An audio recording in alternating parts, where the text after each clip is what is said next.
আমাদের কিছু কিছু মায়েদের কথা বলছি। ওরা যখন ওদের মেয়েদেরকে বিয়ে দেয়, ওরা মেয়েদের শ্বশুর বাড়িটাকে অনেক সময় নিজের বাড়ি মনে করে ফেলে। মানে এই যে মেয়ে শ্বশুর বাড়িতে আসা শুরু করে, আসলে দেখা যায় যে 3 দিন 4 দিন 5 দিন 1 সপ্তাহ যাওয়ার কোনো নামই নেই, মনে করে নিজের বাড়ি। মানে এত নির্লজ্জ মানুষ কী করে হতে পারে আমি বুঝি না। হ্যাঁ, তো মেয়ে শ্বশুর বাড়িতে মানুষ কিন্তু মানে বাবার বাড়ির মানুষ খুব কমই যায়। তো বেশি যখন যায় তখন কিন্তু সে মানুষটার দাম থাকে না। তো যতটুকু সম্ভব নিজের দাম, নিজের ওয়েট নিয়ে চলাই ভালো।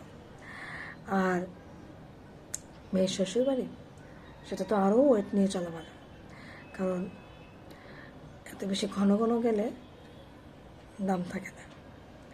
আর মেয়ের শ্বশুর বাড়িতে গিয়ে মেয়েকে কুপরামর্শ দেওয়া বা সব কাজে মেয়েকে পরামর্শ দেওয়া, বিয়ের পরে বিশেষ করে, সেটা তো একেবারেই উচিত না। তো সেই ধরনের মায়েদের জন্য বলছি, এসব কাজ থেকে একদম বিরত থাকবেন। আর মেয়ে শ্বশুর বাড়িতে যাবেন, একদম হয়তো সকালে যাবেন, বিকালে চলে আসবেন, অথবা এক রাত্র থাকবেন। তাতে কি হয়, মেয়ের সংসারটাও কিন্তু ঠিক থাকে। তো এটারও কিন্তু একটা কারণ মেয়েদের সংসার ভাঙার। মেয়ের মারা কিন্তু অনেক ক্ষেত্রে দায়ী হয়ে থাকে মেয়েদের সংসার ভাঙার পেছনে।